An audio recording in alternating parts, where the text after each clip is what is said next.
जो दूसरा वाला दूल्हा था वो और ज्यादा जल्दी में था, शादी की बिफोर टाइम पहुंच गया। अब खतरा हो गया। इधर भगवान आए, उधर बारात आ गई। जैसे ही बारात आई तो रुक्मणी का भाई अपने पिता से बोला, पिताजी पिताजी बारात आ गई, बारात आ गई, जल्दी से जनवासा जाओ, दूल्हे राजा के हाथ में सगाई का सामान रखे आओ। सगाई नहीं हुई, विदाई ना होगी, वरना पहले सगाई तो हो जाए फिर भांवर पड़े। बढ़िया भीष्मक महाराज ने रथ घोड़े हाथी में सामान सोना चांदी रखा, वस्त्र रखे, जवाहरात रखे, मोतियों की माला रखी, ले जाने लगे।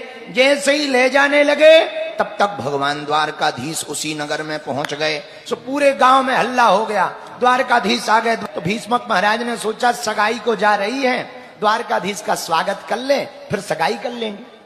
तो भीष्मक महाराज गए थे स्वागत करने। मंत्रियों ने सोचा यही दूल्हे राजा हैं, तो सगाई का सामान चढ़ना था शिशुपाल को, चढ़ गया नंदलाल को, ठाकुर जी को चढ़ गया।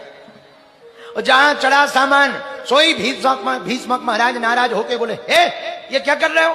महाराज सगाई का सामान है। अरे ये दूल्हा थोड़ी है, ये तो द्वारकाधीश है। दूल्हे राजा तो जनमासे में रायता पी रहे हैं।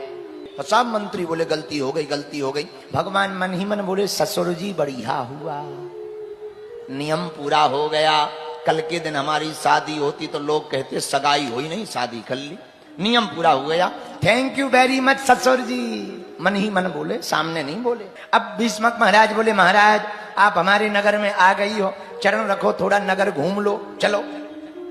भीष्मक महाराज के साथ हमारे ठाकुर जी नगर की प्रदक्षिणा करने घूमने निकले तो गांव के लोग देखने निकले। हा भैया कुछ भी कहो, दूल्हा तो बड़ा सुंदर। मंत्री डांटने लगे, ये दूल्हे राजा नहीं है, द्वारकाधीश हैं। दूल्हे राजा तो जनवासे में अभी रसगुल्ला का सीरा छुटा रहे, ये नहीं है, ये तो दूसरे हैं। तो एक बूढ़ी माताजी खड़ी खड़ी कहने लगी, हे भगवान कोई और दूल्हा हो, इससे अच्छा है ये जो सुंदर जा रहा, यदि यही दूल्हा हमारी रुक्मणी बिटिया का बन जाए तो जब जब ये लेने आएगा, लेने के बहाने के चक्कर में हम लोगों को भी दर्शन हो जाए।